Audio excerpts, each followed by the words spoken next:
And hello out there, everyone in podcast, YouTube, and live land here. We are the Front Row Network, and we are the Row Knows Nothing talking the finale, the series finale of Game of Thrones. It has arrived. We all watched it. Some of us hated it. Some of us loved it. Some of us in-betweened it. And we're here to talk about all of it. I'm Jeremy Geckner, the editor-in-chief of the Front Row Network, and here joining me in this packed house today, let's go with our resident not liking the Game of Thrones anything this year, Mr. Scott McFarland. What's up, Scott? I like the first two episodes. I'm on record. I'm on record for that. Corrected. And then they shit the bed. Oh wait, I'm not supposed to say that anymore. They pooped the bed. There you go. Calling out our NPR overlords. I like it, man. Also joining us today and regular on the Row Knows Nothing, Mr. Ryan Lutens. What's up, Ryan? Oh, just hanging out. Loving. I don't know. Well, I have a feeling you and I are going to be allies in this somehow. I don't know. I looking at Ryan's face, you may be on your own. I'm content. I'm very content. I'm happy. Like Jon Snow, I am on my own and happy. Anyway, also rounding out our crew here today, Mr. Steve Sykes. What's up, Steve? I'm the Vince Vega of the group. I'm just kind of like, what? What happened? As I told Ryan before you came back on, Jeremy, D&D could have handed you guys a silver platter with some poo on it, and you would have loved it. So that's where we're at. Well, I mean, if it was a valuable piece of poo, I'd be okay with that. Forget the silver platter. And we did get value tonight. There you go. We did. And I think so. But we'll get there, people. There's a ton of stuff to get to. And look, this is a safe space here. Look, this is not a place where nobody has to feel a certain way about the show. This is the beauty of art. Everybody has their own feelings about it, and everyone's right. That's the beauty of art. It's all subjective. So we're going to say what we think here. We're going to be logical. We're going to talk about it. We're going to discuss it. Some minds may be changed, some minds may not, but we're going to talk about it because this is what we do here. Everyone's right, but some are more right than others. Well, you calling out Orwell now? Come on. Well, that one scene was basically Animal Farm. Again, let's have everyone vote. Ha ha ha ha. That's funny. Ha ha. So democracy. Ha ha ha ha. Normally on this show we would do like an overall impression of the episode, but we actually have two more episodes of The Row Knows Nothing. One on season 8 as a whole, and one on the series as a whole.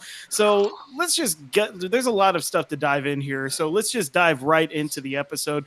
We open it up here with Tyrion, Jon, and Davos surveying the decimation of King's Landing. Lots of stark visuals here. A dude who looked like his whole back was burned out. I'm pretty sure that's gonna fester. That's gonna fester. You might need to get some ointment on that. I don't think they have antibiotics back then. A little Bactine. Yeah, exactly. A little bit of Bactine there. But this is just especially they give us a lot of time here to again fully appreciate what Dany has done here and the true human cost of the raising of King's Landing here. And basically Tyrion's our big voice through to the as we get into the Red Keep here as well. So what did you guys think? Lutens, let's start with you here. Like, what did you think of opening the episode this way, the visuals that we saw? What came to mind for you when you saw this? To me, it was just you have to relive the carnage in order to see what's going to happen next. And that's exactly what we saw from our man with the skinless back, or the little girl dying, or the Pompeii-esque images of the people of King's Landing. It's just utter ruin. You've got people celebrating in the streets, but it's all Daenerys people. You see no one out there supporting her. It's just, it is a dark time in King's Landing. And you get that feeling right from the start. It's no sunshine and rainbows. It's gray and dreary. Yeah, absolutely. Season 8 in a nutshell. Scott, what about you? Yeah, I mean, I love how you said we spend some time here. Remember when the writers promised us that every episode was going to be about an hour and a half, and this one was an hour 17, and 20 minutes of that was Tyrion walking through the rubble? That was a great use of time. Hey, if we're going to be walking with anybody, I want it to be Tyrion. Yep. Well, and I will say this. You mentioned Tyrion was the narrative flow through this episode. You're right. And it was nice that the writers realized how to write for Tyrion again. Yeah. Because for the past, and argue with me all you want, for the past 3 or 4 episodes, Tyrion has been written for crap. He lost his intelligence, he lost his backbone, and he basically walked around doing this. except for when he had to, turn in his friend for no apparent reason. Oh, Varys was right. I'm shocked. Varys, how we miss you, my man. It was nice to get Tyrion back for the last episode. I'm being serious. It was nice to get him back because we didn't have him for most of season 8. Peter Dinklage was definitely flexing a lot of muscles in this one, and then that was by far, I think, a universal good thing there. Steve, what did you think of this opening of the Decimation? Well, absolutely. The Peter Dinklage highlight reel rolls on. Just some fantastic work by him. The laid waste King's Landing, more echoes of 9/11 to kind of carry the theme from last week. It wasn't very upbeat. No, nor should it be. And I think this pretends like the big part of the first half of this episode here, which is the justification for, and I mean, look, this is a spoiler show, people, so whatever, the justification for why Daenerys has to die. And I will give it this in terms of, I think that I'm okay with how much time we spend on this, because I think that the scenes and the dialogue are pretty well written in the lead up to this, because there's a lot of reasoning going on here. And I'm an over analytical person naturally by nature. So I like seeing these characters wrestle with this. And I loved seeing Jon and Tyrion wrestle with these types of things. And the decimation, we get the shot of the woman and her child with the charred horse toy again, reminding us that there is a real human cost to what Daenerys is doing here. But the fact that we see all this, Jon and Davos and Tyrion have to experience this, and then Dany giving the rationale that she continues to give in this episode, it kind of just all drives it towards that thought of like she is gone now. I mean, like, there is no real redeeming or bringing her back to what she once was, or never was really, but just kind of kept hidden, as Scott MacFarlane brilliantly saw many, many moons ago. So, and there's certain poeticness to that. And I love that, we think that Tyrion, when he's going in alone and he tells Jon, no, let me go in alone. We think, it's a confrontation with Daenerys, but it didn't really strike me that he would go and try and see if Jaime and Cersei were still there. What did you guys think of Tyrion going down there and his emotional reaction to seeing the bodies of his siblings there? To me, sorry, Scott. No, I'm just sighing. Go for it. That is definitely going to be a scene that is going to be viewed over and over again, because Peter Dinklage basically won his next Emmy with that scene. I would hope so. Absolutely. The emotional range he shows with no utterance of words is just nuts. He goes from sadness to anger to disbelief, because he's got no one left. Yeah. That's it for me. I mean, it's just his range in that scene was perfect. Yeah, I mean, I've already talked about how Tyrion was done well in this episode, so I'm not going to do it again. But this scene reminds me again how much they screwed the pooch on Jaime's story. What a waste of a story. You get the stuff at the end with Brienne. But... Yeah, okay. Yeah, congratulations. The history is written by the victors. Thanks for beating me over the head with that. I didn't know that before. Thank you. But we spent 8 years, because up until episode 2, he was fine. We spent 8 years, or 8 seasons, 10 years, watching this guy redeem himself. And then when we decide we have to get to a certain destination in this show, it's over. He's got to go back to, he goes back to episode 1, season 1, where he throws the kid out the window. And by the way, I wish the kid would have died when he threw out the window. Spoilers. We'll get there. Seeing him laying next to Cersei, I'm just thinking, God, that is the biggest crime that these writers committed in this entire season, is destroying Jaime's character. Just ruining it. I will say that that shot of Jaime and Cersei with Tyrion on the next level above them, looking down at them through the rubble, was probably the most beautiful shot of this episode, for my money anyway. Yeah, and I've thought a lot about what you're saying there, Scott, because Jamie is kind of the most problematic version of what is happening with this season because of that, because he has been taken so far from where he was. But in a way, I kind of view that as a tragic hero's like philosophy tale. Like there is something in Jamie that he cannot get rid of his love for his sister there. And I mean, if you remember all the way back with what he told Bronn about how he wanted to die, in the arms of the woman I love. And for better or worse, Jamie always will and always has loved Cersei. And I think that's ultimately the tragicness of it, is that even though, you go as far as you can and you redeem yourself in many, many ways, if you can't get over that one thing that continues to hold you back, it's going to be your destruction. So I took a more of a metaphorical look at that, but I do totally understand how you can be disappointed in that, because quite frankly, I am a little bit. Well, and you mentioned the metaphor.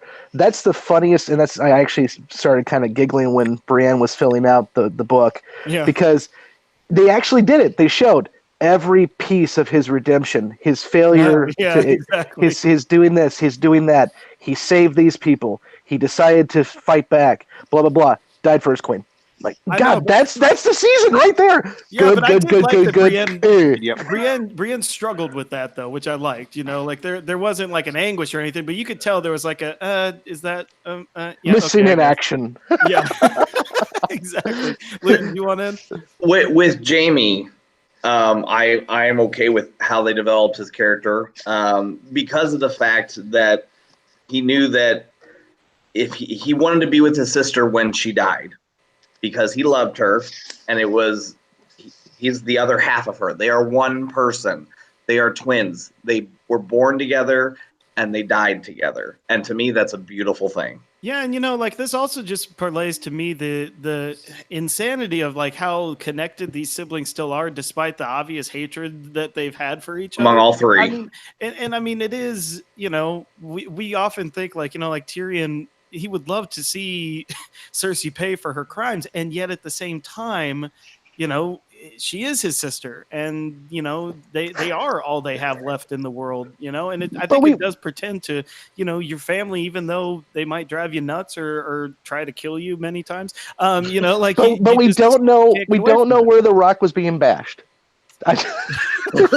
Was he beating a rock, oh my God, or was he beating Cersei's face? In my head canon, Cersei's face got caved in. It's all your fault. And that's the I was thinking about when Tyrion was in the cell and Jamie was there and they were talking about the other Lannister and clunk, clunk, clunk. I just thought of that and I started laughing. Scott, I'm not going to lie to you. You just changed my entire outlook on this episode a little bit. It's all your fault. Why? I shot my dad on the crapper, and I'm gonna beat your face in.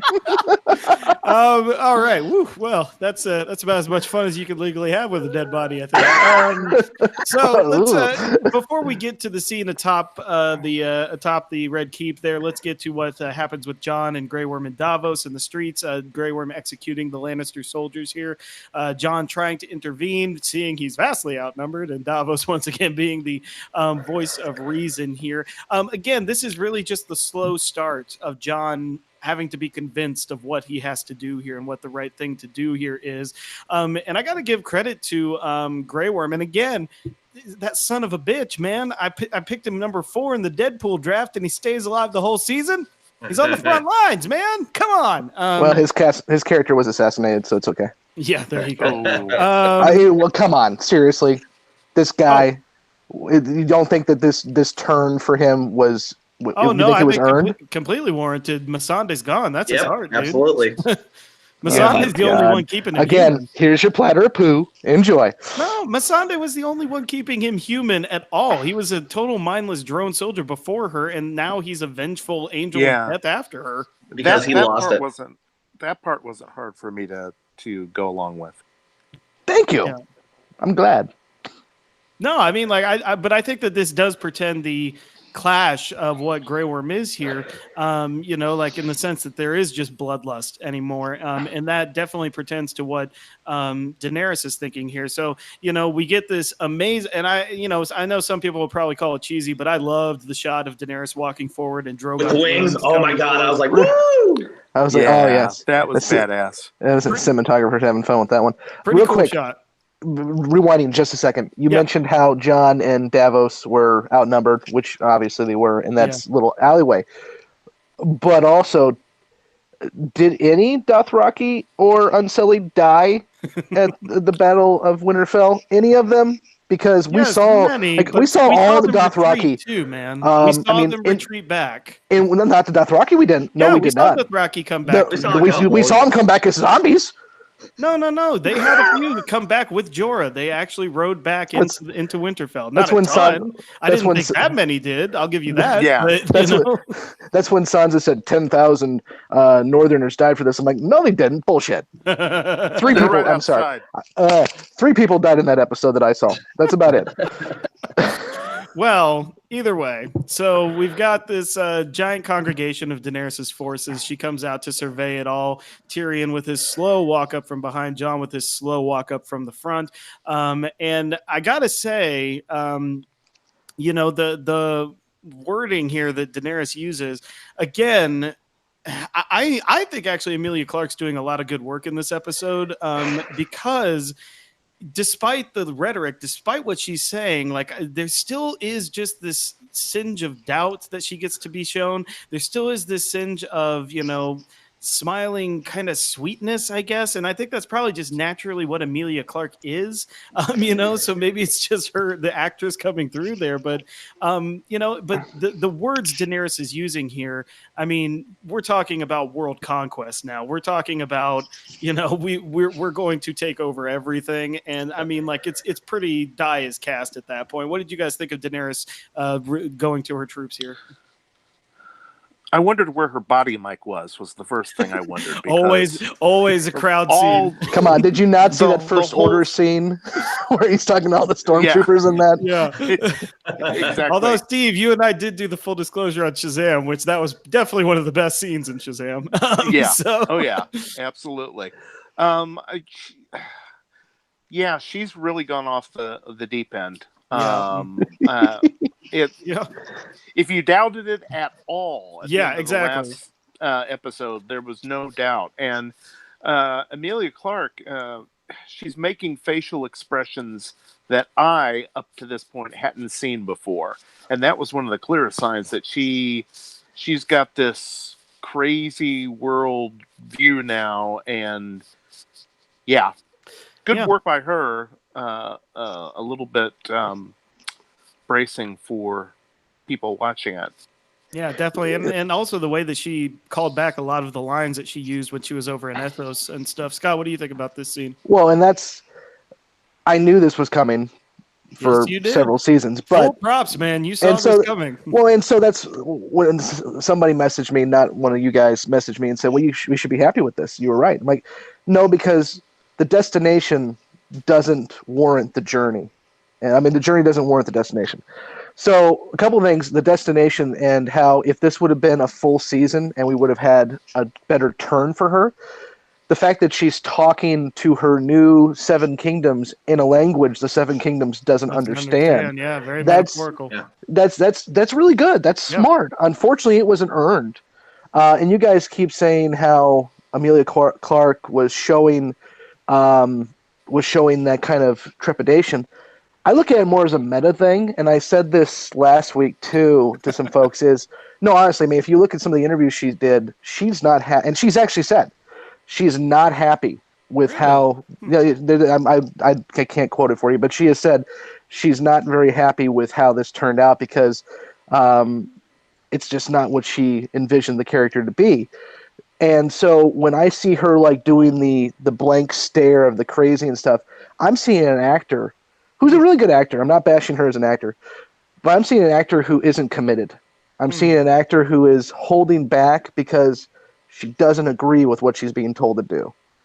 Well, I mean, maybe time will tell on that. But Lutens, what do you think? Just when we see her for the first time and John's walking up the steps and we see her and the dragon unfurls its wings behind her, she is the dragon. Yeah. She has become Tyrell told her to be. Yeah, be the dragon. And she is not taking any crap from anybody. It is her way or the highway. She is now reached the full tyrannical Targaryen that she has become. You know, and to what you have said, Scott, you know, she might not like it, but we don't know what's going to be in the books. I mean, that could very well be the turnout of her character, and then she could be she could be satisfied. Yeah, real quick, Scott. If this does turn out to be where Martin takes it in his books, do you think that that's a little bit of a kind of okayishness then? Again, I mean, part of what, and I'm blanking on where the interview was, but she was saying how this character is very much just completely. She thought she was going to be a savior, and it turned out she wasn't. Which I think is a failure of the show, and something George R.R. Martin has said is they made her too lovable in the first few seasons, so this turns even more weird. But now the you know, you mentioned she's become a Targaryen now. I love how the writers are trying to have it both ways. The conversation that Jon and Tyrion had in the prison cell, or whatever it was, he was shackled, said, you know, people aren't defined by their blood, but then the entire episode shows us that people are defined by their blood. See, the only way I'll push back on that with you is that I don't think it's simply her blood that does it. I think it's all the circumstances that have led up to that moment. All right, her false sense of destiny. I mean, that she has to be the breaker. The breaker of there is a certain arrogance that does come from the Targaryen name that I think, and again, Scott, like I remember the second you first told me your theory about how she's not a good person, she never really has been, and I scoffed at it because I was like, no, they set her up as this hero, and you know, like now after last episode, looking back, I was just like, holy crap, like he was way ahead of the curve on this, and to your credit, like it is kind of amazing that maybe they did mask it a little bit too much, but that's probably why they had that, you know, before the show last week where, you know, they do all those lines over and over with Emilia, you know, changing her facial expression and stuff. But in this one, like this scene, you're right, like using a language that Westeros doesn't understand, talking about conquest everywhere, you know, we're not going to stop and lay down our spears. And what I really, really love about this scene, though, is the way in which Tyrion responds to her in this, you know, because again, she is sitting there over all of this decimation over nothing. She is, as somebody said once, Queen of the Ashes right now. And she looks at Tyrion and all she can say is, you set your brother free. Like that's somehow like the worst crime someone could possibly commit. And Peter Dinklage's delivery is so perfect there of just like, oh, really? I set my brother free. Yeah, have you looked around you lately? You destroyed an entire. How's that kingdom working out? Yeah, exactly. And I love that. Like, and again, I don't know about Emilia Clarke's motivations, but the look she gives him there is definitely a, oh crap, he might be right here type thing. It doesn't last very long, but I didn't see it. I didn't see it at all. Are you kidding? She had this whole look of no. What you're doing here? Backs off of what he never has one. Then why doesn't she say it right away? She pauses because Jeremy, you're projecting. You're trying very hard to project. I'll leave it to the fans. If they didn't see it either, fine. But I think y'all are being painted a little here, man. She gives him a side eye and she says, "Take him." It's like 20 seconds before she does that. What's because she doing? Everything in this episode takes an extra 20 seconds because they're padding the episode. For emphasis, she's doing it because, like, oh yeah, there's children down there that are dead now. No. How's your kingdom going? No, because when she walked in the throne room, she's happy. She's like, I thought there'd be more swords. Tyrion's gone. Nobody's standing up to her at that point again. Every time somebody calls out what she did in the episode, in the last episode, in this episode, every time they call out what she did and the human cost that happened there, she pauses, her demeanor changes, she slouches a little bit. You're still trying to defend a character who's in camera, man. I can't. No, you're projecting it on camera. Scott, projecting it. Scott, I've watched this. I've watched it. I've read it, and I agree with you. She has not been a good person through this whole story. They painted her in a light to be good. But when she's reached that full madness, let's say, there is that modicum. There is that modicum of that the old Daenerys, and that's exactly what Jeremy is trying to say. I saw it. There's like a quick, so okay, maybe qualifying here, not good Daenerys, because that clearly was always a minority in her brain, but the Daenerys that had a little bit of like humanity, self-doubt and humanity in there is still there, especially when Tyrion and especially when Jon calls her out on it. I know, because when Jon calls her out, I know we're moving ahead now, but when Jon calls her out on it, she is pot committed. Well, she's looking at him like, but she still has to justify it. Otherwise, why not just say, "Oh, well, she doesn't justify it. She says she reasons. She doesn't justify it. She that's not justification though. That's reasoning with herself. I get that. I agree. And again, the whole lead up with her doing her speech with her at the throne room, all of this makes sense for the end of the character. It just wasn't earned getting there. Well, go ahead, Ryan. This is the thing with Daenerys, though, is she wants to protect people and save people, but she doesn't care at what cost. She thinks she's doing the right thing. And I agree with you. And let's take that and parlay that into the scene with Jon and Tyrion. Well, hold on, just real quick. I'm sorry. I have to just laugh at, and this is laughing at her mind more than the writing. I'm going to liberate you with fire. With fire, yeah. Well, Jon and Tyrion. Again, you're liberated, kids. Again, that's a great transition into, because I think the best part of this episode is the scene between Tyrion and Jon, because the reasoning that's happening between these two characters here is really, really great, and really like shows the just the mental gymnastics you have to do as these characters here that they're trying to deal with. Because look, Jon knows the right thing to do here. He knows that Daenerys has to die. He knows that she's not going to stop. He knows everything Tyrion is saying is true, and yet he still can't quite bring himself to do it. But I mean, there's so many great lines in here, like and stuff that Sarah and I were just saying to the screen, like when Tyrion asks him, would you have done it? Like, we were both of us just like, come on, man, you wouldn't have done it. And he doesn't pull any punches here, and I like that these two. And were any of you like frustrated with Jon's steadfastness a little bit? I've been frustrated with Jon for the past 4 episodes. Well, exactly. I know, honest to God. And Steve, you're shaking your head there. What did you think of this? Yeah, I mean, even after the talk with Tyrion, he's still. Yeah. I don't know. It's like he's got a blind spot for her, almost like Jamie has for Cersei. Yeah, a little bit actually. Yeah. Yeah. I would argue though. that at least Jamie had 7 years plus backstory to back up that blind spot. And again, if this was a full season, maybe we would have had time to build up instead of, they shacked up on the boat on the way to Winterfell, and therefore he's pot committed with her now. And we needed more time. I will give you full range there. I think that this season could have benefited. I think both the last two could have benefited from a full 10 slate, and I don't know why. Maybe that's budget, maybe that's schedule. No. No, we do know. And again, I should have. There's another article I should have sent you guys. HBO came out and said we offered them 10 seasons, and then when they said we got this in 8 and we only need 6 episodes, we offered them more budget to extend out. This was a decision by the showrunners, period. Okay. So did they talk about like actor scheduling difficulties? No, HBO said we were going to put more money into it, but the writers said, and it wasn't like a defensive thing. HBO's just saying the writers told us this is what they needed, so we gave it to them, but we wanted to go more. We wanted to give them more. Well, so this was not a suit decision. Well, then I will join with you in saying I think that was a mistake then, because you're right. There are certain things in this season I will completely cop to that do feel like rushed and unearned, which I think you're right. Like the love between Jon and Daenerys just seems like something that we, the fans, would just have as a given. Okay, we saw them sleeping with each other on the boat, and so we just assume, these two are great. We love both these characters. They now love each other, and everything's happy. So I'll give you that. Even Sansa calls him out on it. You went off to get an army and you bent the knee and came back. What the hell happened?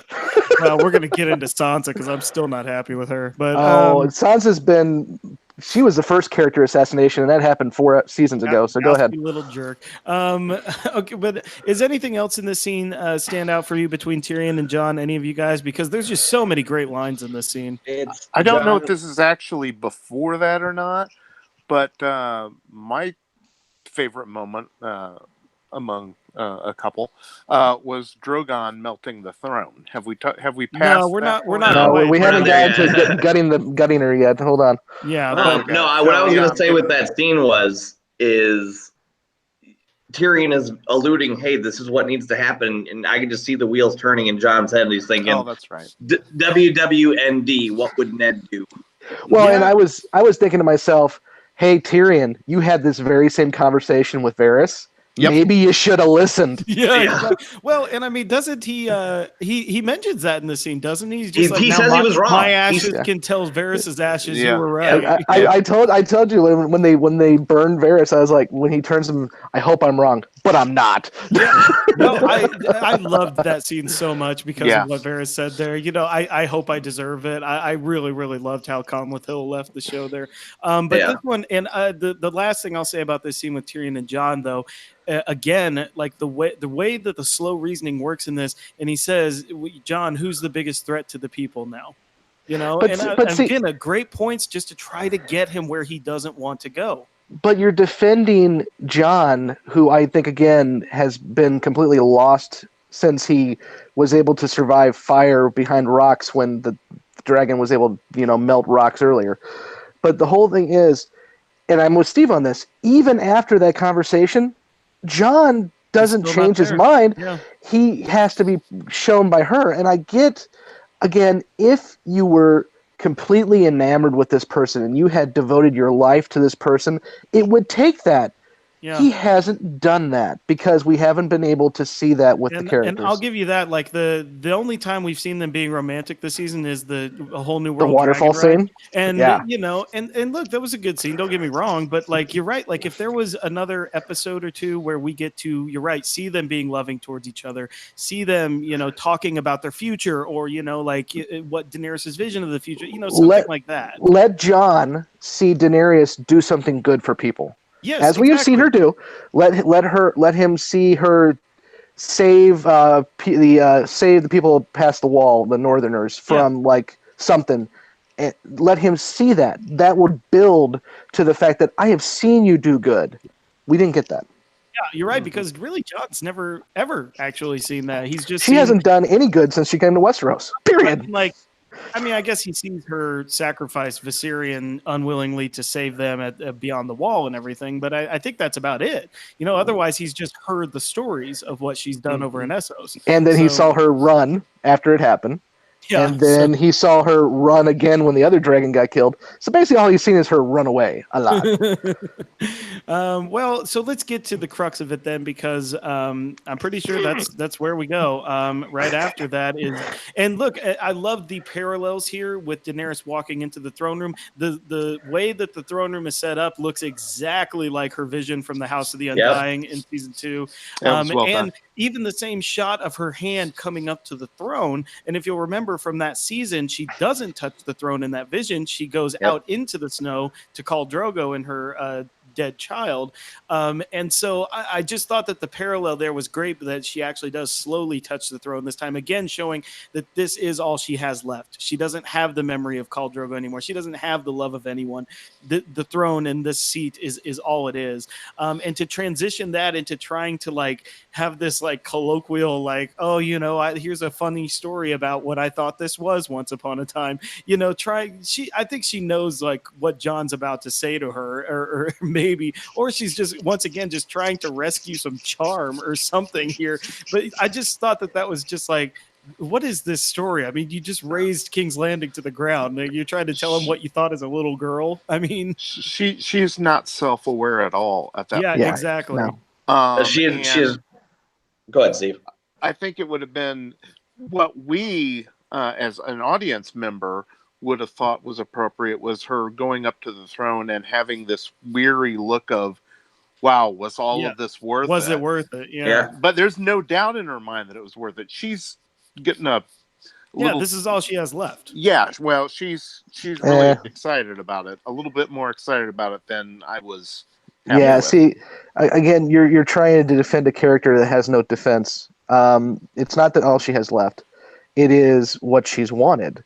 And right. so I'm not trying when to get inside her head, man. But that's what I'm going to say is when she's telling this story, which is okay, when she's telling this story, this is showing again that from birth, she has been told that our family is set to do this. Yep. And it goes into the conversation she has with John doing his best I'm an idiot face possible. She continues to say, they don't get a choice. It's my choice who gets to live and who dies. Yeah, that was the stark line there for me. Again, and that's where it was a stark line for John too, because that's when he stuck her like a pig. But finally, the whole thing is though, again, all of this would make perfect sense if we saw her move to that point. The reason why you are trying very hard and admirably to say maybe she knows what John's going to say, maybe she's trying to put defenses up or whatever. She's not, because she's moved to a point, as Steve said, where she is completely out of her head. But we haven't earned that, because aside from a previously on episode, which by the way is not canon, it's a previously on commercial that doesn't count, and then her going nutso when the bells ring, we haven't earned this, which is why the destination, I was right, but I'm not happy with it because we haven't earned it. Lutens, what do you think there? I was going to say that, like Steve said, she's in a state of euphoria. We've all won something, and when we win, we just don't think. Like, we're just super happy, and she was definitely super happy because this was the moment she'd been working for her whole life. She's there, she's in the room, and she's touched it. It's hers. And in her trying to say these things, is it because of the euphoria, or is it because she knows she has to win John back over? I mean, well, and that is the true tragedy, and where this could have been a lot better if they had earned it, is she never sits on the throne. As much as she won it, it's hers. She got it. She's been through all of this crap to get there, and she never gets to sit in it. That would be tragic. Again, not earned. Well, and here's what I'll say about the earned aspect, right? And I understand the logic of the point here. I've had many people tell it to me and everything, and I don't disagree because, we're used to having 10 episodes in a season, and, we had 13 for the last 2 seasons.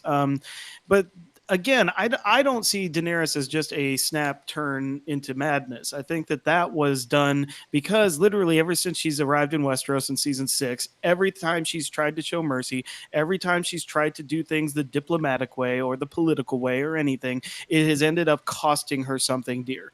It's either cost her armies or cost her allies, cost her children, cost her advisors, the closest people she has in her life, literally just this slow crawl of loss in this continent because she's trying to do things a certain way, being told how to do things. So I think that the earnedness comes from that descent for her. It's been a slow draw of, just losing a little bit more.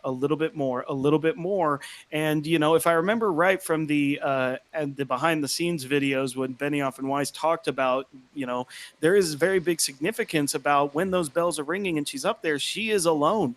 There's nobody up there with her. She is on her own up there. As Maester Aemon says, a Targaryen alone in the world is a terrible thing. And basically when she gets there and she sees that it's within her grasp, it's not what she thought it was going to be. And she wants revenge. And so, look, I understand that would have been better with more episodes. I do. I totally agree it would have been better with more episodes, but it's not that big of a leap for me. It honestly isn't. And that's just me. I agree. I agree. I get anybody else's. That's just me. I get behind you and everything you just said, except for when you said it's not what she thought it would be. I haven't been shown that at all. She's never said that. I've never seen it. No one has ever said it or shown it. Again, you don't have to say everything. Dialogue isn't everything. You can show it. I've never been showed that this character believes she didn't get everything she wanted.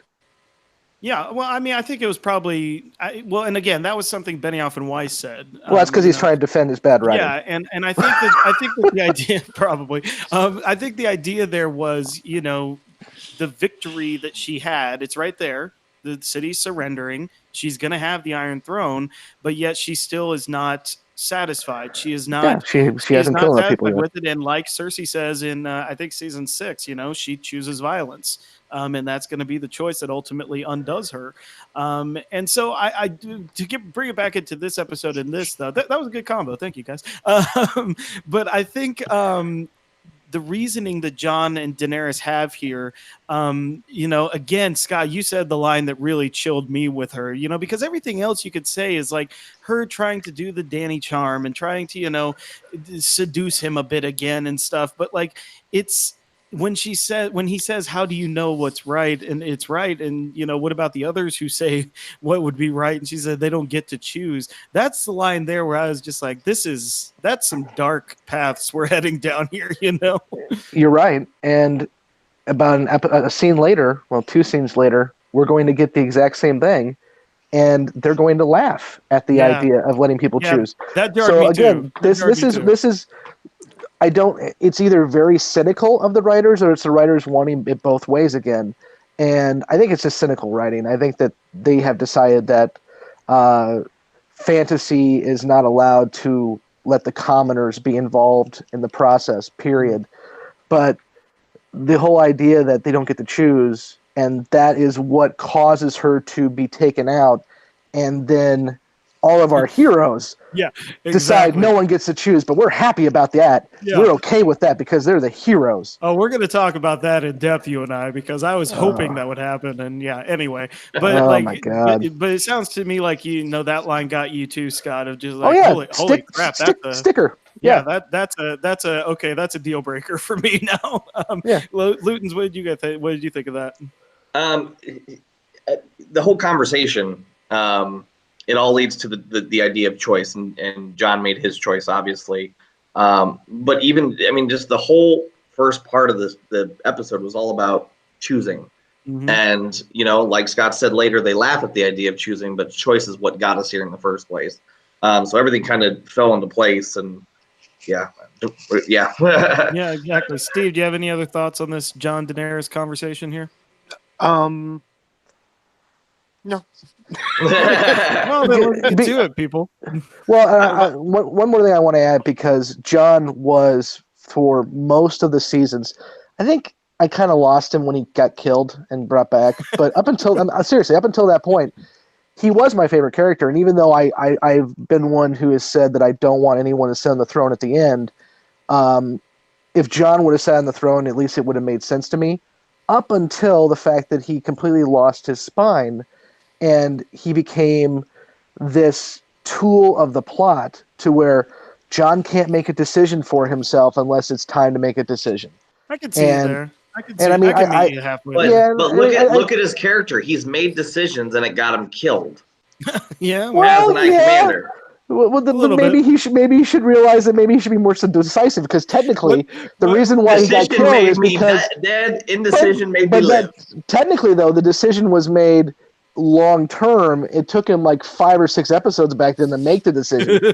So his indecisiveness in deciding got him killed. What was it? It's the same reason why his girlfriend got killed. What was it Tyrion says to him at the War Council when he refuses to bow to Cersei? He's just like, has it ever occurred to you to try lying?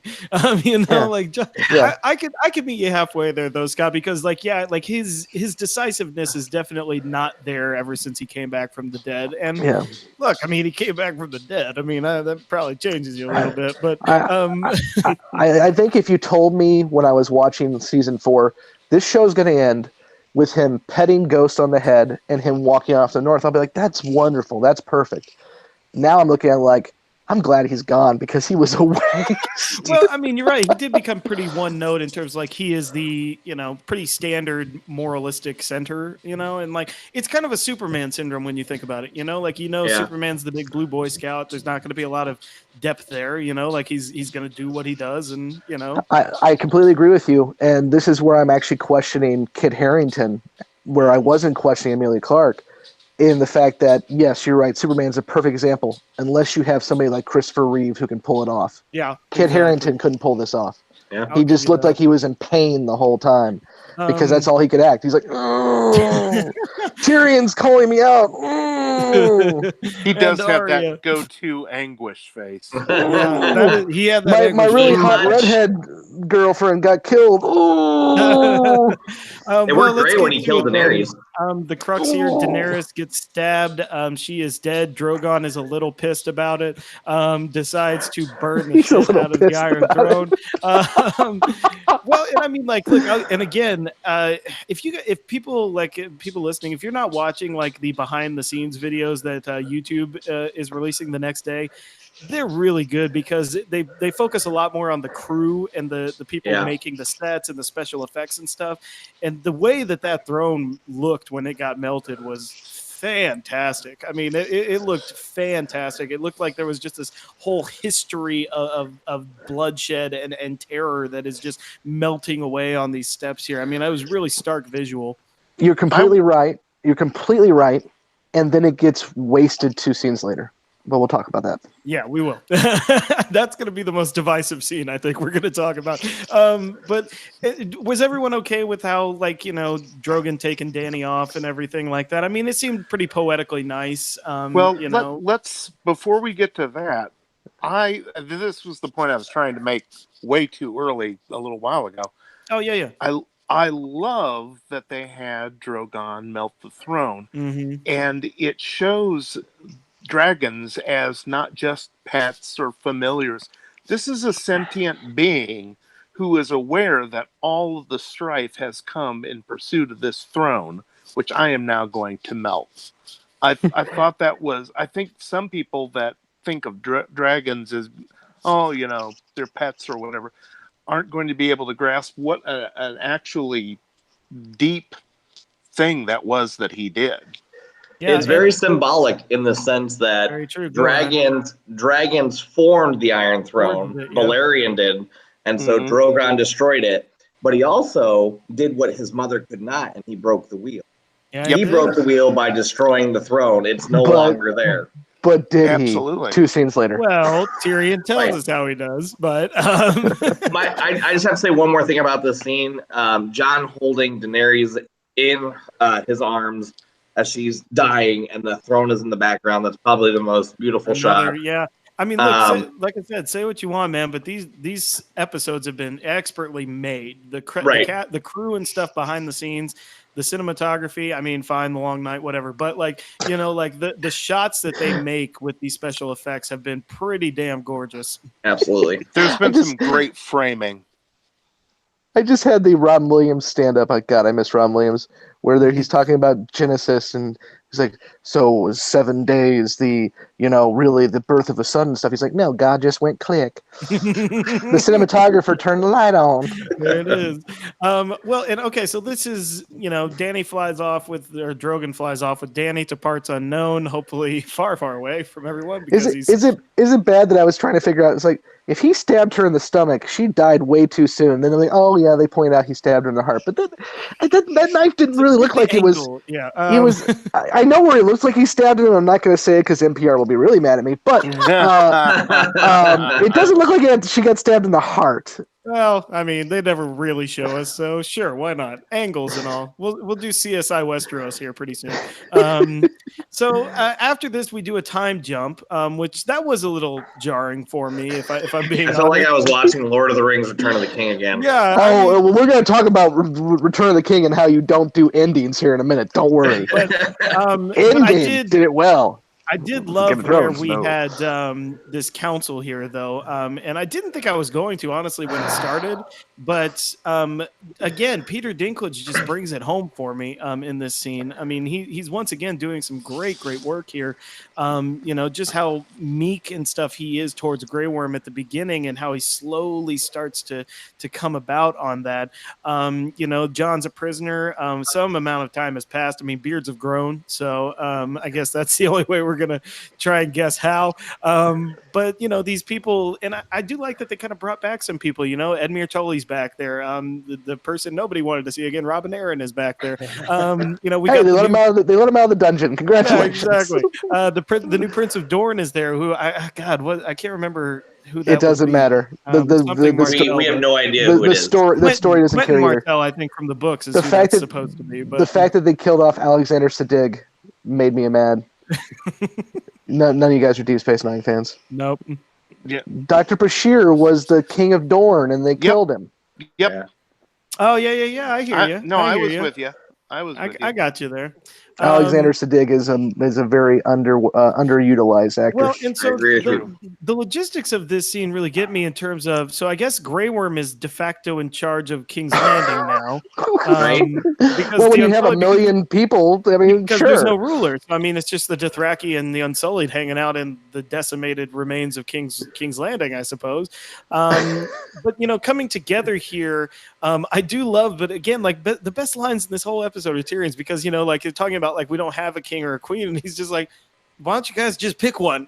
You're all here. You can do it. Just why we're here. But again, Scott, this is, you and I could talk for hours about this, because I honestly thought it was, you and I have talked many times about how we desired like a true broken wheel of, let everyone do what they want. The Seven Kingdoms can be united, but separate, like the United States of America, so to speak. And like the fact that does get laughed at, I'm unsure still how I'm exactly going to take that. I mean, because like I don't like that it's just a straight up laugh. I mean, I guess they give us a pause, but that kind of struck me as like, come on, that is a good idea, you assholes. I know I've been beating this episode up, and I've been beating this season up, but I will tell you, up until that scene, this episode would not have been a failure for me, because again, the destination makes sense. Everything they're doing makes sense, even if it wasn't earned, fine. But this scene and the cynical writing that led to it, I was, for one, Bran being king makes absolutely no sense. And you can argue until you're blue in the face about he's a storyteller and we need stories. Okay, well, make him write books, okay? The dude's going to go off and... My thing is he has zero allegiance. He owes nobody any allegiance. That's Even so, the going back to what Jeremy was just saying, the fact that the writers had these people just laugh and scoff at the common people, when we have been shown through Bran, through Podrick, through Brienne, through many others, and I'm forgetting right now, that it's the Arya. It's the common people who get us here, who actually get us to a place where we can actually make a change. It's a bastard who wasn't really a bastard, but it's a bastard who gets us to a point where we can make this change. And then instead of being fully into that and taking that theme that has been woven from episode 1 up until now, we laugh at it. And the writers make them laugh at it. And Sam, who is the only pure person left in this frickin' world, is laughed down. No. And that is so cynical and so against the whole theme that they have been building, that's when this show, honest to God, that's why I said, I'm done. I'm out. I feel what you feel there. Obviously, we're in agreement there. The only thing I will say as a devil's advocate is that I guess that's kind of Game of Thrones, Well, like, and that all the memes, if you were expecting a happy ending, you haven't been paying attention. You're right. I was expecting a happy ending because you know what? We've been building to a happy ending. Everything we've been showing, sacrifice and decision-making, has been building towards something new, towards a change, and we don't get it. So the last scenes, I might disagree with you a little bit there, but shocking. I might disagree with you, Scott. But this scene, you see, so I didn't see any of the leaks. I didn't read anything about this. Is Steve trying to like sharpen the blade for one of us to be taken out, or what's going on? Yeah, you have an Arya blade back there, man? No. My battery is going low on my phone.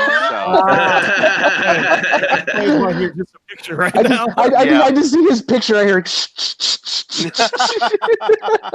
I like that they laughed at democracy. But I will say, like, again, so okay, apparently the leak was that Bran ends up on the throne. The leak was 100% correct. Like, that's fine. Whatever. I don't like leaks as a whatever. Nobody does when it comes to pop culture, I think. But if I would have known that before this, I probably would have had the same reaction. It's just like, oh, for God's sake, the freaking tree shrub over there is going to be the king. The guy who has no personality at all. Again, what Luton said, but especially because of the way Tyrion frames it. I can go with it. I can be okay with that because Tyrion gives good logic and reasoning behind it. Well, and that's albeit with a very, very broad brush. Yeah, and well, that's the thing too. Because Tyrion is such a good character, except for like the last 3 episodes, because Tyrion is such a good character, he could have said that about anybody there, and they all would have been for it.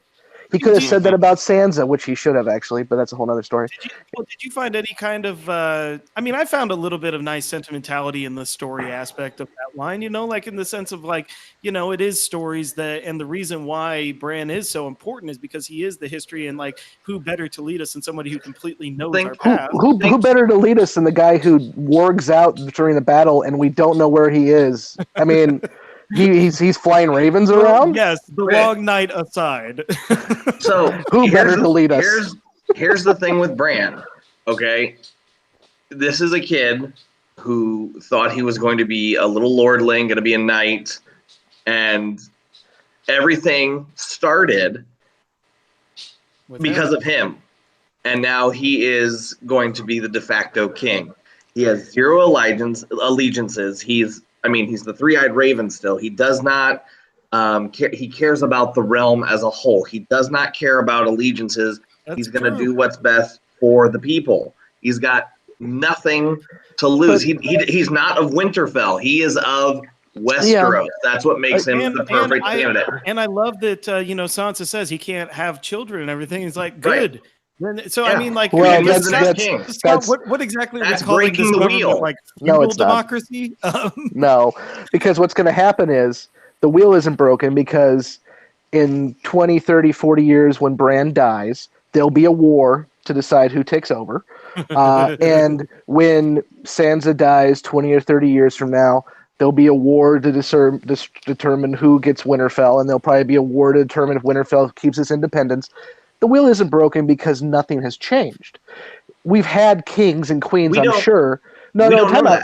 Of course we don't know that because the show's over.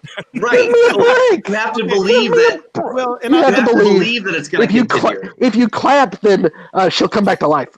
Give me a break. We don't know that. That's the whole point. Season for you too, Scott. Yeah. Well, that's the whole point of good writing. Is yes, we don't know that, and yes. The reader should, or the viewer in this case, should be left trying to figure out what happens next. Because really good shows that when they end, when they have a finale, we're not happy fully ever with a good finale because we want more. There's a reason why Deep Space Nine, I've said it twice now, but the reason why Deep Space Nine had a documentary that just got released to theaters last week where they have a scene where they bring the writers back 20 years later to write the first episode of season 8 because people want that. No one wants the next episode of Game of Thrones. Well, I'm sorry, but I'm okay. You're gonna get 15 spinoffs, so enjoy. Yeah, exactly. But Jimmy, you were gonna ask me a question. I'm sorry. What a little bit just more analytical take of what Loons is saying. In theory, does Tyrion's theory work here about breaking the wheel? Not assuming that these things are going to happen, but in theory, does it work? Because, like I said, what do you call this kind of a government? Like a feudal democracy, I guess. But it's really not, though. I mean, because again, and this has happened in history. This one point, yes, the lords came together and said, "Oh, the king's dead and there's no heir, so we got to pick somebody." But that doesn't end. Well, Tyrion doesn't end royalty. Tyrion, yeah, it doesn't end royalty, but it does end the family line passing on aspect of it.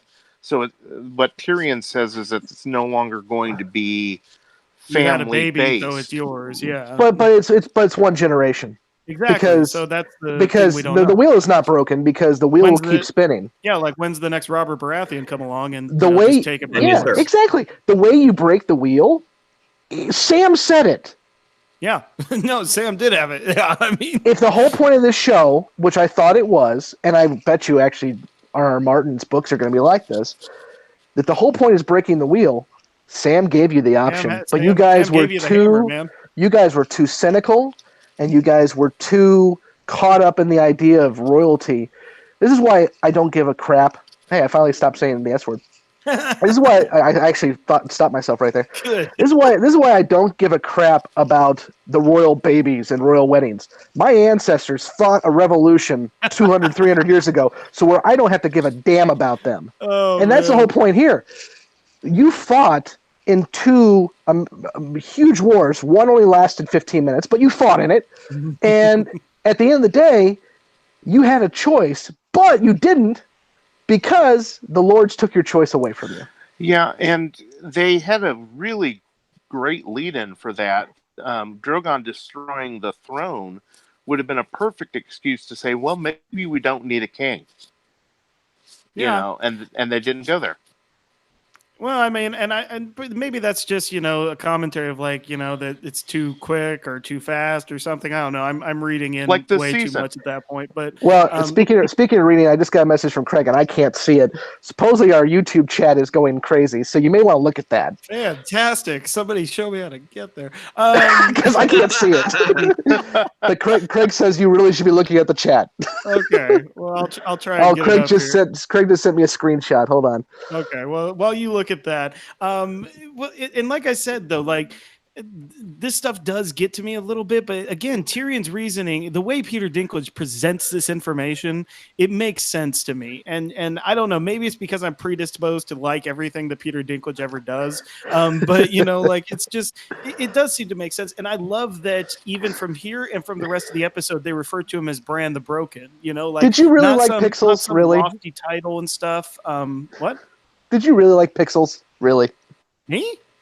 You said everything Peter Dinklage does you like. Oh, did you like Pixels? He wasn't bad in it. A garbage movie. He's fun though. No, but I think that the fact that I like that they refer to him not in a flowery title, but as Bran the Broken, and and the mere symbology that leading Westeros now is the wheelchair bound person and the imp. Yes. I kind of love that that's the symbology of who's leading Westeros right now. I'm really excited about that, by the way. Yeah, exactly. Steve's with me here. Speaking of Steve, Craig sent me one of the chat things, and it was actually a question directed straight at Steve. And it asks, when you were talking about the sentient oh my god, sentient dragons. Thank you. It's 11:14 You sound like at me, night. man. When you're talking about the sentience of dragons, do you think Drogon knew that he couldn't burn Jon? See, I wondered that too. I think the dragon sense Targaryen blood. I don't think Drogon wanted to burn Jon. I think there's a reason why we see that scene beforehand of him letting Jon pass. I think that Drogon, obviously knows who Jon is, that he is a fellow dragon. But you see, I was thinking that too, because I thought even if he wouldn't burn, right? He's a Targaryen. But then again, Viserys didn't fare so well there. He didn't really burn. Fire. He melted.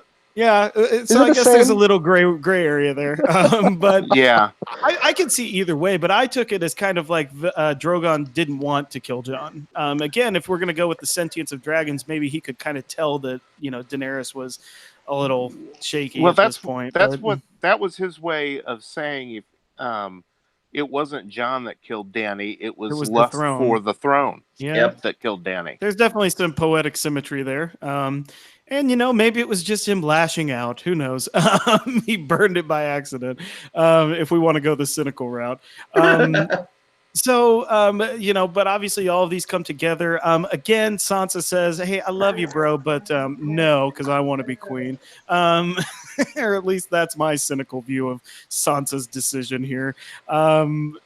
Again, you see, now it's my turn to crap on a character. Please, because Sansa's needed to be crapped on for a long time, and it's not.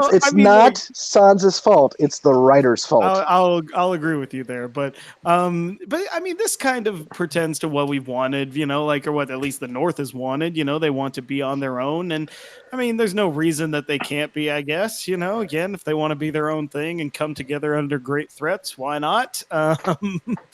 So the other lords are okay with this. I mean, seriously. Well, you got Bran's okay with it. You got River Run guy who his only important thing was he almost got boned before the Red Wedding. That's really what he's there for. Yeah, Edmure and Tully. He wants to be king. So he votes aye, and then Sansa grows a backbone for the first time in forever. you think he's not going to say, well, I could have done that. Well, crap. And they let her do it. Yeah, exactly.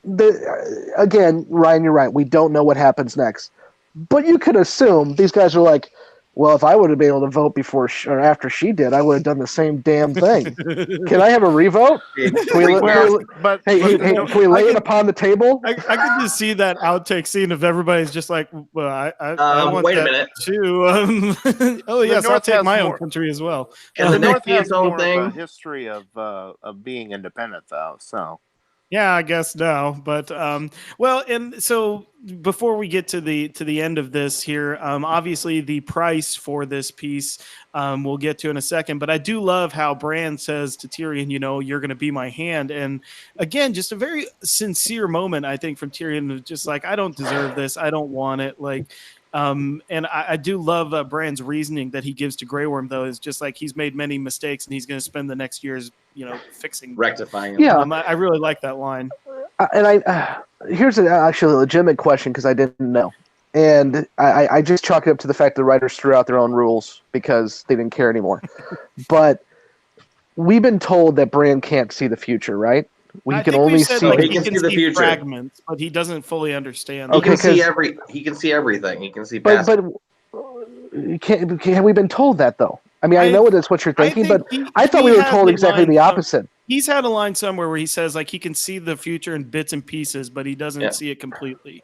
Because you keep saying that Bran doesn't want, and all that, and it's all about destiny. Fine, then that makes sense on this, but the whole. That's why I came all this way, because I already knew this was going to happen. I'm like, oh, shut up. Me too. Like that kind of got me. I was just it's bothersome because I've always kind of arrogant a little too, isn't it? I've always been complacent that Bran is not going to say or do anything to prevent history proceedings. Yes, it's not going to influence in any way. He's like, well, why do you think I'm here? Yeah, that was kind of like the Night King, like smiling up at Daenerys in the long night. It's just like, oh, you got personality now. That's interesting. Part of this too is we have seen some really good actors grow up from kids. Yeah. Maisie Williams probably the best. Sophie has done great work. Sophie Turner has done well. She's been written. Yeah, sure. We can name them all off. But what I'm getting at is, no one will say that about the actor who played Bran. That's true. Because I'm sorry. Now. Part of it is the writing again, but the dude is just completely blank.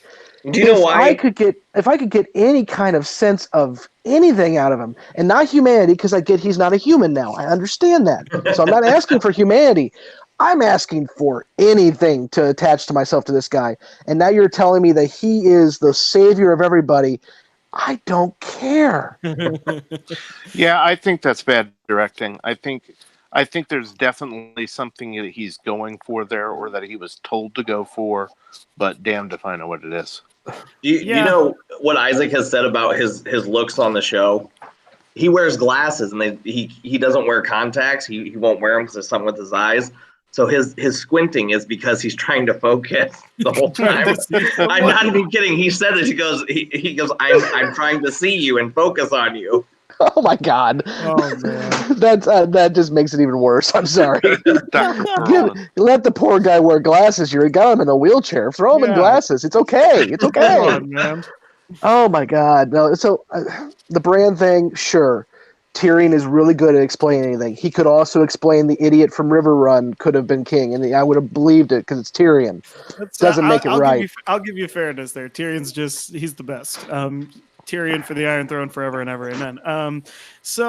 And obviously, so now the price of this piece is Jon has to be banished to the Night's Watch, and we're back at the start. And nothing's happened in 4 seasons.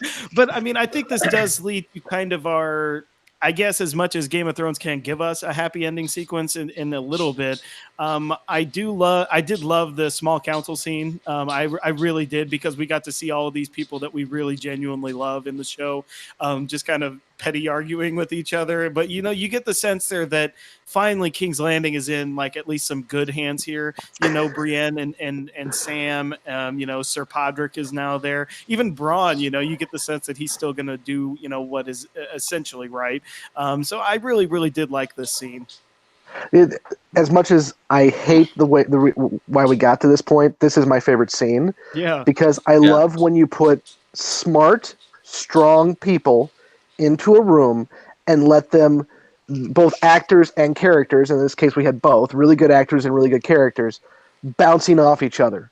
And it's just in a room and they get to choose scenery. And then you cycle Bran in who can't do crap. But everyone else. But we got to see Sir Podrick because of it, so I'm happy about that. Yeah, except for what is he Sir of? Did I miss something? No, not Sir.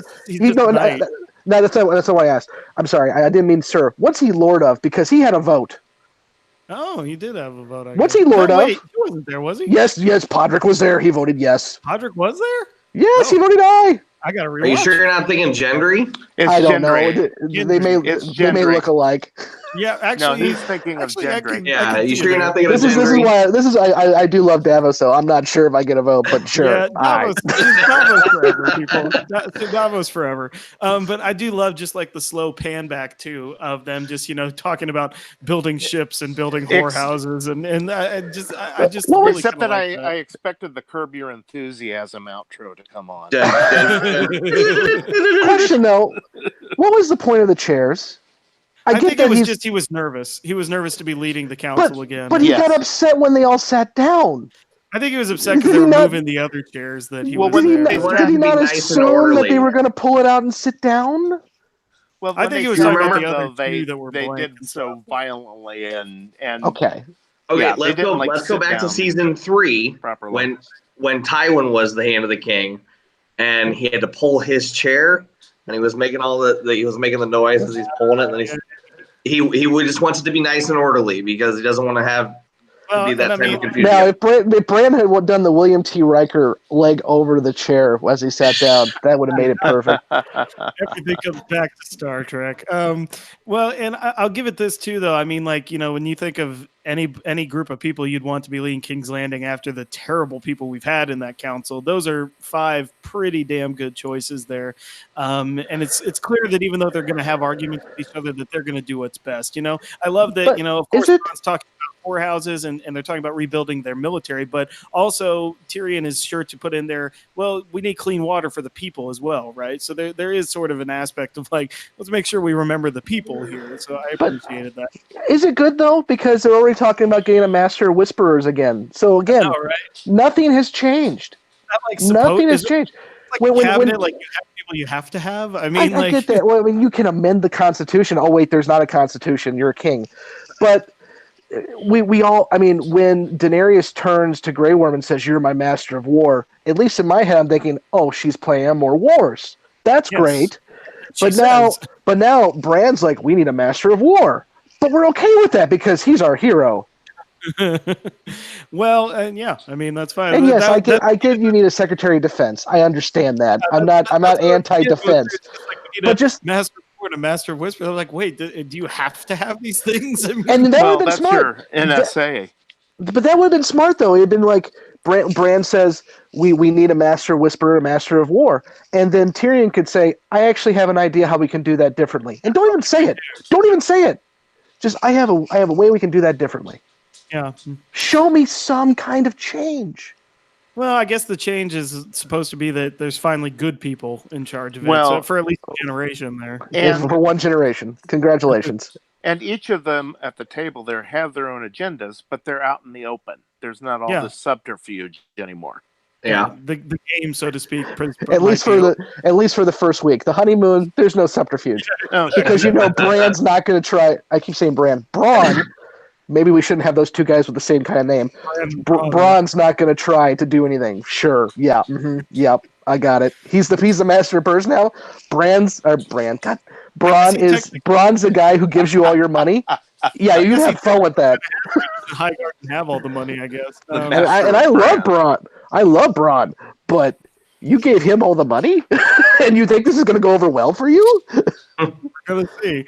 Actually, we won't. But the other kind of pseudo happy endings here. Grey Worm reluctantly lets Jon go, but I do like that he said we're sailing for Narth, like he and the Missandei talked about.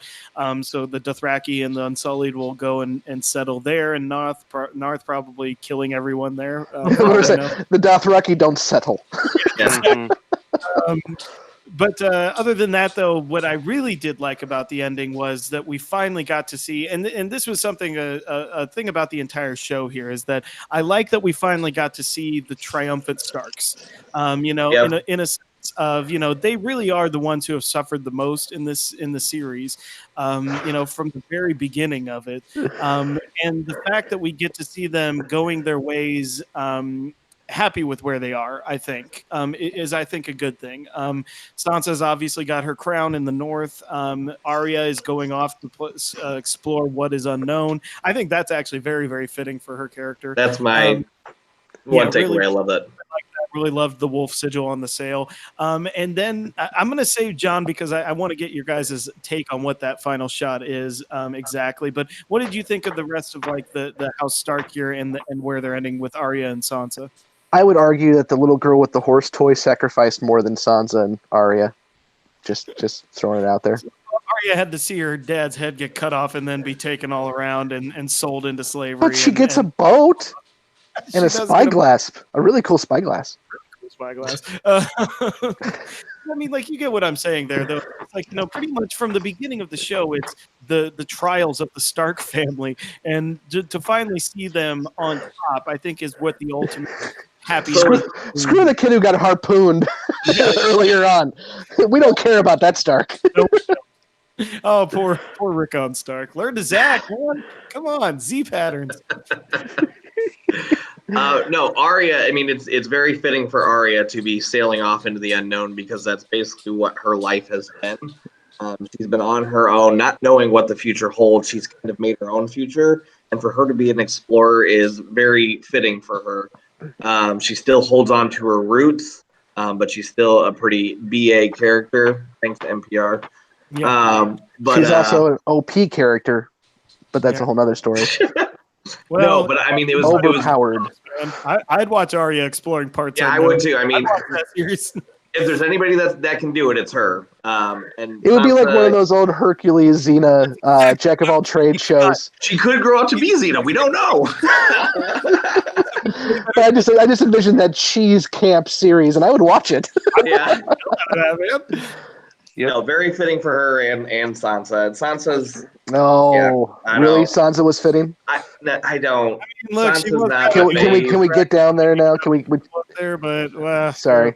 Can we talk about Sansa and the fact that this really annoys me? Yeah. She's annoyed me a lot this season. But she didn't do anything for that crown. She did nothing. And she actually argued against the crown 3 episodes ago. When her and Daenerys are in the room, and that's technically when you first really start seeing the turn of Daenerys, really, she's saying that we don't want a queen. We don't want to be ruled. Yeah. Except for if I'm ruling. If I'm ruling, it's okay. If I get the crown, it's okay. Well, no, I think she's talking about the North doesn't want a queen. Again, I'm thinking that the North has had more of a tradition as an independent kingdom than maybe we're giving them credit for. And I get that, but the whole point is change.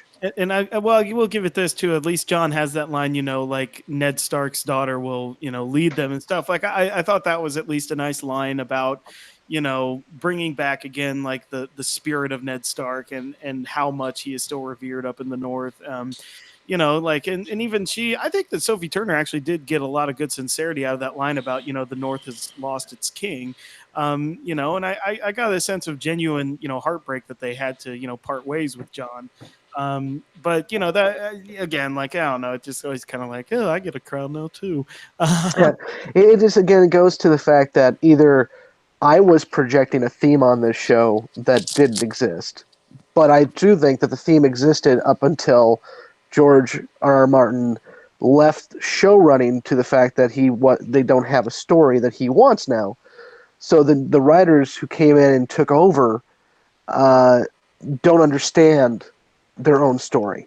And so we keep talking about we want to break the wheel, we want to change, nothing has changed. Our characters have moved around. The chessboard has changed a little bit, but at the end of the day, the rules are still the same. So what has this story given us in terms of anything changed? It would probably be that the characters have grown to a point where they can probably affect change. But the characters, have they grown, though? I think so. I mean, John starts out season 1, episode 1, wanting to go to the wall. Well, just because they're in the same place doesn't mean they're the same people. I mean, you know. I think John hasn't changed at all, but that's a whole other thing. You might be right. Well, let's get there then, because obviously the show ends with John re-entering Castle Black, and then taking a group of the wildlings out into the north beyond the wall again, which I'm assuming now is safe to settle since the threat of is over.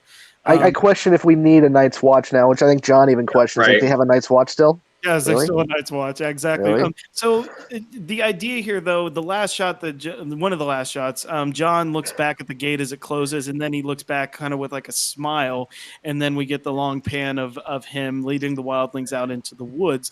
I took that personally to mean that John is just staying beyond the wall. He's bidding farewell to Westeros. It has nothing for him anymore. And he's going to, now that the threat of Beyond the Wall is over, he can make a life for himself out there. Is that what you guys got out of that? Yeah, he's done with it. He's done with south of the wall. He wants to move on. My wife says, what if he wants to be the new king beyond the wall? I go, well, there's a hole down at the other end, so it's not really a whole wall. So I just think he wants to live his life with his friends, the people that he saved, and just live. Yeah, giant breast feeder. Jamond, what's his name? Tormund. Yeah, thank you, everybody. All three of you. That was nice. I know these characters. I just don't give a damn about their names. But he said several episodes ago that you are a true Northerner. Yeah. I mean, that's kind of been foreshadowed. I mean, again, I don't see any character development for John from episode 1 to episode 70, whatever it is, because he wanted to go get across the wall, and he went across the wall. Congrats. Okay, well, it sounds like we're all in agreement about what that last shot means. So I'll say this as a whole capper on the episode. And Scott, like I see where you can have that point of, like what's changed and have these grown a little bit. Again, like the reason why most of the suffering in King's Landing or in Westeros happens is because you have truly heinous people in charge of it for most of this show. Those being the Lannisters or the Baratheons or whatever there. But, they're just truly heinous, awful, terrible people, not just on the throne, but around them as well. People who are looking out for themselves, who are looking selfishly. And I think that the solace we're supposed to take here is that you have somebody on the throne now, Bran, who, as Luton says, has no allegiances to anybody. He has no anything at all because he's a shrub. But the fact of it is that, but then you look at that council and you look at Tyrion and Davos and Brienne and Sam and Bronn, fine, a little bit of Bronn. But you have mostly good people in charge now that can think about things and do things in a good way. And that you don't have to worry, at least for this first generation, about the lineage aspect of it. And you can start trying to build that into the fabric of Westeros. I get it. Like if you extrapolate it out. Those who do not learn from history are doomed to repeat it. Yes, I get that. But I think if they write a Magna Carta and try to fix things, but you didn't. Taking it as an encapsulated episode here, I think that's the hope we're supposed to be left with, and that's kind of what I do take it. If I'm not doing, the whole what happens in the next generation. But it's a series finale, and yes, I know there'll be spinoffs until we're all dead, but it's a series finale, so this is not an encapsulated episode. Well, no, I get that. Well, we're going to have a whole series. Well, no, that's not what I'm saying. I'm not saying it's the whole series. I'm saying this episode, because of its placement as the finale, should do more to not be an individual episode. Okay. And I get the 15 million endings. Okay, great. But nothing really changes again. And I'm beating a dead horse, or maybe I'm beating Arya's white horse that never shows up again. What the heck was that? She's Christ. No, she's just a sailor. What? I don't know what's going on with her. Yeah, that was. She's whatever the hell she wants to be, man. She's whatever the hell the writers decide to say at that moment. Yeah. Hey, it'd be really cool if Arya gets on a white horse and rides out of the town. And why? She's back in the city at the start of this episode. Yeah, it's God. I didn't even think about the horse thing until just now, but it's really pissing me off. She rides off on the horse, and people are theorizing on the internet for the week. Is she a horseman, the horseman of the apocalypse? Is she a horseman of death? Is she a Christ figure? Is she renewed? It doesn't matter. The horse is gone. And she's back in the city. Worst horse ever. What I think about the season or the series based on what happened to Arya's death horse. Well, the whole thing is, though, it's an example of a theme that is a theme of terrible writing. It's a horse, man. I don't. It's care. It's your penultimate episode, and it obviously is what everyone wanted you to see because we did the slow motion, we did the cinematography. It was there for a reason. You had a gorgeous shot of her standing in the rubble. You have a gorgeous ethereal shot of her standing in all this destruction. It's a gorgeous ethereal shot of her riding a white horse. Bloodshed, I don't know. It's just art. Yeah. It's writing 101. Have you thought about maybe that she has been a bringer of destruction and now she has appreciation of life and now she's riding away from it? Does she have appreciation for life? She's got Needle. She's ready to go.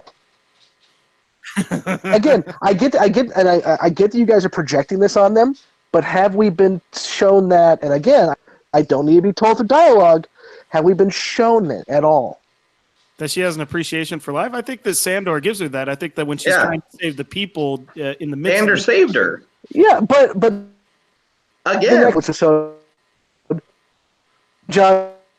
No, I think that when Arya comes back out of the Red Keep, she then doesn't just try to get away for herself. She also tries to help the people. She tries to get the people and lead them out. She sees death and destruction. So I think that she sort of becomes like a first responder in that sense. Like she kind of morphs from a person of vengeance into a person of helping. So what you're saying is instead of getting the white horse, she should have got a fireman hat. I would have taken that. You know me, Scott. I am good with anything. Look, here's your platter.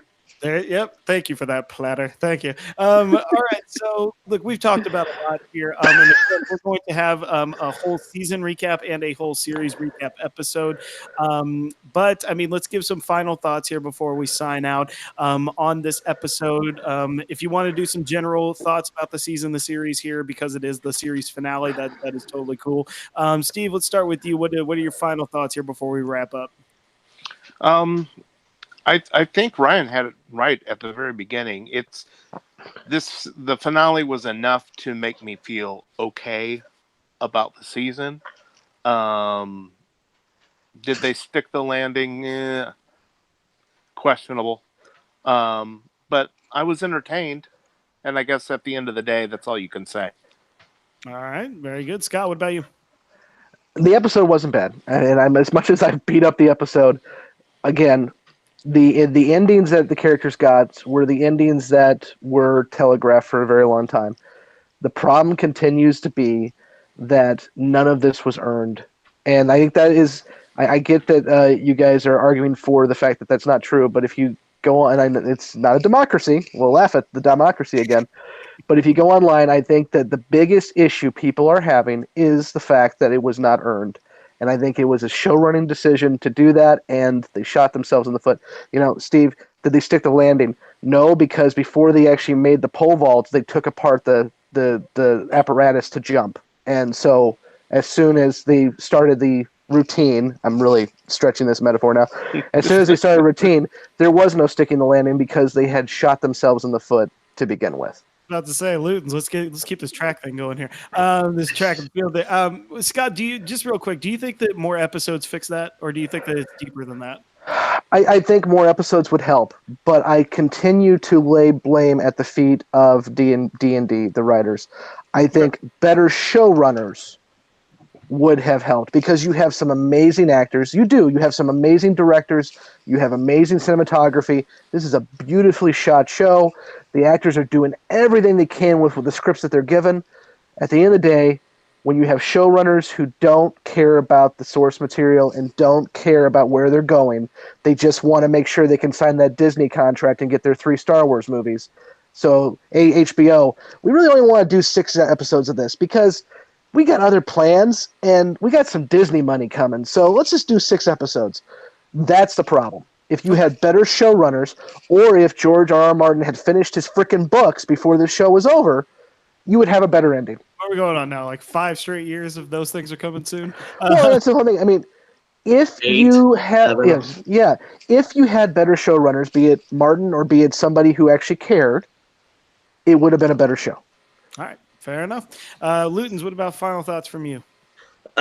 Just to reiterate, I mean, I was at a loss for words at the start just because I can't put into words how content I am. I've loved this show. I've loved the books. I've loved the journeys that these showrunners have taken me on since season 1.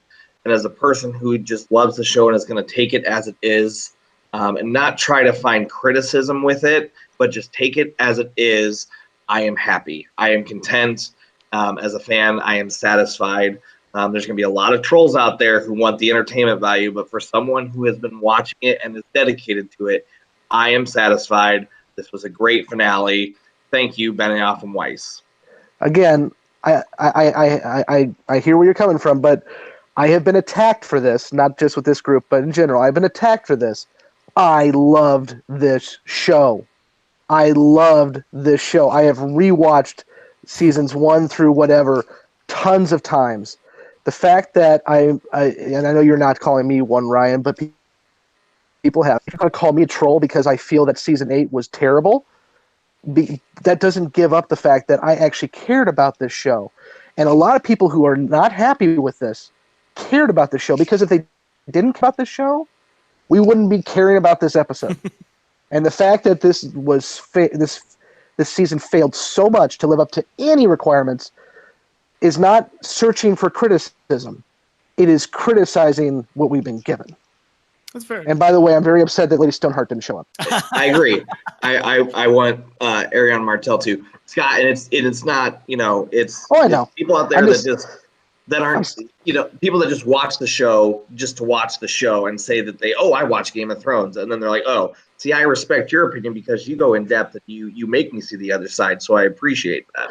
Well, and as we were saying before we started recording, I really don't care about the debate back and forth. What annoys me is when people say, I didn't watch the show anyway. Well, shut the hell up. Go away. Well, and I mean, I'll close this out here with this. Like, I said it before, like this is art, everybody has an opinion, and the beauty of subjectiveness is that we're all right. Like, Scott, you feel what you feel, and that's completely right. And I echo what Lutens has said, like you come at it and you give reasons. You don't just do it because like, oh, well, this is bad, this is bad, this is bad. Like you give some reasons and you give all of that. And that is completely fair. People can be upset with this season. People can be elated with this season. You can be whatever you want. As far as this episode, I was watching it with a bit more of a critical eye than I normally do. I'm usually just a Game of Thrones fanboy, and it's just like, watching it really excited. This being the last episode, I wanted to watch it a little bit more quickly. And so I was looking for stuff that I was going to be, kind of like, don't see this. And there was a few of those, and we talked about them. But I said it on my Facebook status before we got the episode aired, is just like, it's insane that this show exists. It is insane that in this, the show like this that is just so fantasy driven has captured the world and has become such a phenomenon. And that's because it's good, and fine. We all wanted it to do certain things. I wanted Sansa to die a slow death. We don't get what we want. At least Cersei got her head beat in. Come on. Yeah, exactly. No, you definitely gave me a satisfying Cersei death now there, Scott, or at least after death. But I just think that you're right. Like, did it stick the landing? I think enough. Yeah. I mean, like, I was sitting there, I was like, I don't really have anything I want to complain about, and it's, like I said, Tyrion is near the top. That's all I wanted the entire show. It's like that poor college athlete who, landed a few weeks ago and busted both her legs on TV. Oh man. Yeah. And, I don't encourage people to see that video. No, do not. It's gnarly, but she stuck the landing as much as Game of Thrones did. I'll disagree about that a little bit. FYI, I just found out. Anybody want to take a stab at what the title of the episode was? Yeah, I was wondering this. Do you know it now? I do. It's God, so many endings. No. Breaking the Wheel? No. It's simply titled The Iron Throne. Well, yeah. What? Oh, no, whatever. They're whatever. See, we were so close to coming to our consensus. Our nice... The Iron Throne has oh my God, whatever. Okay, well, whatever. Go to Scott McFarlane's Facebook page, and you will see. God. Hey, look, you guys have been blowing up our chat. Thank you so much for that, and keep it going. Look, I want this conversation to keep going.